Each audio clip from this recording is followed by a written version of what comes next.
Hello, hello. So we are beaming in from IMEX at Las Vegas, and I am thrilled because I don't get to talk to Lisa much except on Zoom. And this is phenomenal for me. So I can like just up and leave right now. No. So how many years have you been coming to IMEX? Oh my gosh. Let's see. With the break, probably 3 out of the last 5. 3. So yeah. And has it changed? No. But so what are the top 3 reasons you come to IMEX? So one, it's kind of like the crazy family reunion, right? Yep. Even with the crazy uncle, right? But no, it's always good. I get to see all these people that we only get to see each other a couple times a year, right? Yeah. So, or I talk to them on video all the time. And so I get to see people. So it's kind of the family reunion, right? Totally. I actually come to just make new connections. I'm one of those horrible people. Don't ever do this, you guys. I come with no plan. I'm one of those horrible people. But I actually just walk the floor and connect with people that all of a sudden the light bulb goes off and I'm like, oh, I need to have that connection, right? So you set the intention, though, Right. to add people to the crazy family. Correct. And you do leave We adopt with a them as we crazier, go, exactly, right? So- crazier family, more extended. Correct. So it works. So the plan does work. Yeah, it's my version of the plan, right? It's just for those who like love having their agenda and their bullet points, and I am a bullet point girl, but it's not the way I do the floor. Yeah. So, but Lisa, tell us you've been in the industry for a very long time, so we're not going to talk about the years and so forth, but there's certain things that are still in recurring mode, and we keep asking ourselves, why the hell are we still doing the same thing over, or it's being done to us? The same way? Yeah, same way. So what are the top 3 things? Oh my gosh. So I think, without offending anybody, so one of them I think is definitely kind of the attendee experience, right? Whether and the technology behind it, Yep. right? We still struggle with technology, even though there's all this amazing technology out there. And we still do technology in the same way. Mm-hmm. And I'm not a shiny object, like go for the next best thing, but there are ways to just make sure things work, Yeah. right? And make sure that it's a good experience for the attendees. So I think we have to, and I feel like we talk about this all the time, but we have to go for the attendee experience first, right? Like we have to ask, what is that experience going to be like, and then how do we want the experience to be, right? And then how can we meet it? And we're still having these conversations. And there's nothing wrong with trying to still figure it out, but like there Right. almost needs to be the backup plans. Right. So what kind of backup plans would you want to give advice on, especially for those that are coming new to the industry and they don't want egg on their face, and technology is known for that, but like what are the types of backup plans that you would recommend? Well, it depends on what we're talking about, right? Like there's a lot of different variables there. And I always tell people, I'm like, don't just have a plan B. Like we need plan C, D, X, Y, Z, because there's always something that's going to happen. If we had an event where lead scanning wasn't working, right? We weren't loved a whole lot for that.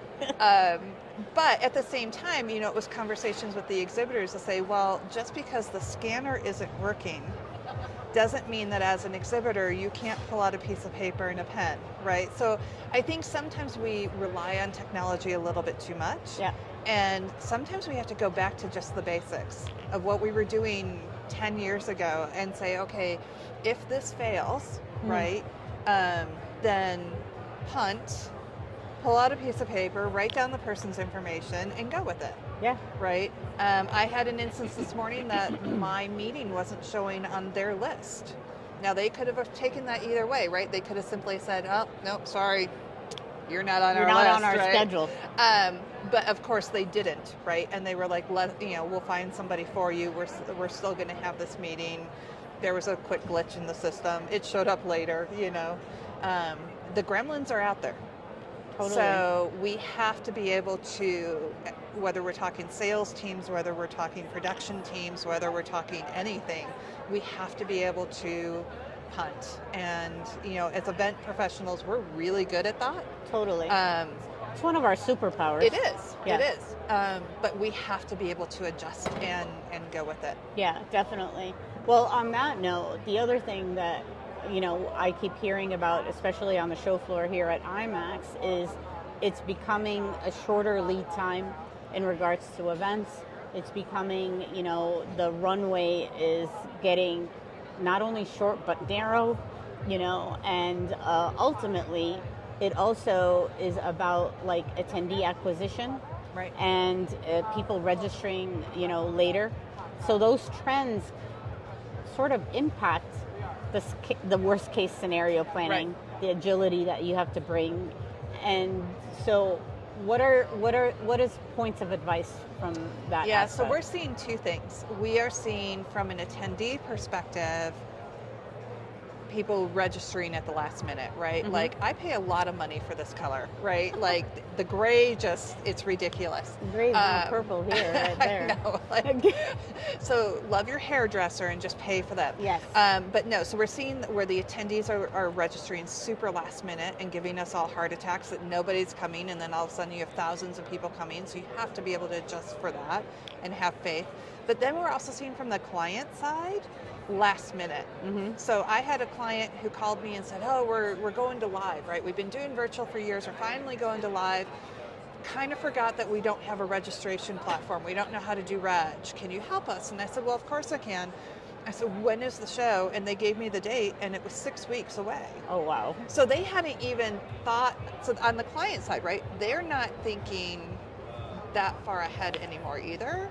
So you have this struggle that you're dealing with, not only the attendee last minute, but the client last minute. Yeah. So on the client side, a lot of it's education, right? Like, here's the timeline. This is what we have to do. This is what works best. Which works really well when you're already working with them. When they're calling you out of the blue, obviously you have to, again, adjust. From the attendees, we're trying to do a lot of incentive-based, Mm-hmm. trying to get them to sign up early, trying to reward that behavior, but then to also know, hey, we're just going to have to assume that we're going to hit at least our normal numbers, if not higher, and they're all going to come in at the end, right? But then great. One of the things that we've done in the past too is we had an event that people just weren't doing what we wanted them to do, right? Like, and it was an event that they didn't even have to register. They were pre-registered by the company. Mm-hmm. And we started picking up the phone, calling people and just saying, hey, just wanted to make sure you're coming, because we knew that if they logged into the system that we had them, and we just started calling them. Yeah. And say, hey, this is everything that you're going to miss out. This thing is happening. This thing is happening. We really want you there.